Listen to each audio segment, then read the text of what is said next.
Côte d'Ivoire. La mise en place du cadre juridique du gazoduc Nigeria-Maroc validé. C-Web Info, 100% de l'information continue, 24h sur 24 sur 7, en cliquant sur cwebinfo.net. L'ouverture d'un atelier régional d'examen et de validation de l'accord intergouvernemental et de l'accord pays-hôte du projet unique du gazoduc Nigeria-Maroc a eu lieu le mardi 27 août 2024 à Abidjan en présence de Jean-Baptiste Aka, directeur de cabinet, représentant le ministre des Mines, du Pétrole et de l'Énergie, et de Baya Ornibé Dabiré, directeur de l'Énergie et des Mines de la Commission de la CEDEAO. Le gazoduc Nigeria-Maroc, qui fera environ 6000 km de long, a pour objectif de connecter les ressources gazières du Nigeria au marché européen en passant par une douzaine de pays d'Afrique de l'Ouest. Bien plus qu'une infrastructure énergétique, le gazoduc Nigeria-Maroc est un vecteur de transformation pour notre région, un outil de coopération internationale et un catalyseur de prospérité économique.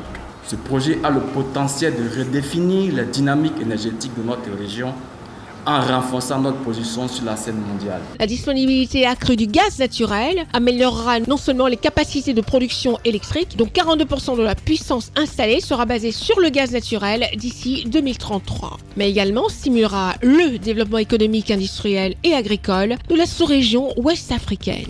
Le gaz naturel étant également une énergie pour le développement durable, son utilisation abondante dans la région permettra à nos États de contribuer aux efforts du monde de lutte contre les changements climatiques, de booster la mobilité propre et durable et de stimuler la pénétration de l'énergie de cuisson forte. Le gazoduc Nigeria-Maroc est un méga projet qui va mobiliser environ 25 milliards de dollars. Il est donc crucial de parvenir à un consensus autour de la documentation réglementaire et institutionnelle concernant ce projet offshore immense. Des documents indispensables pour 3 raisons au moins. La première, c'est d'assurer une gouvernance transparente et efficace, afin d'éviter les conflits et assurer une gestion efficace des ressources.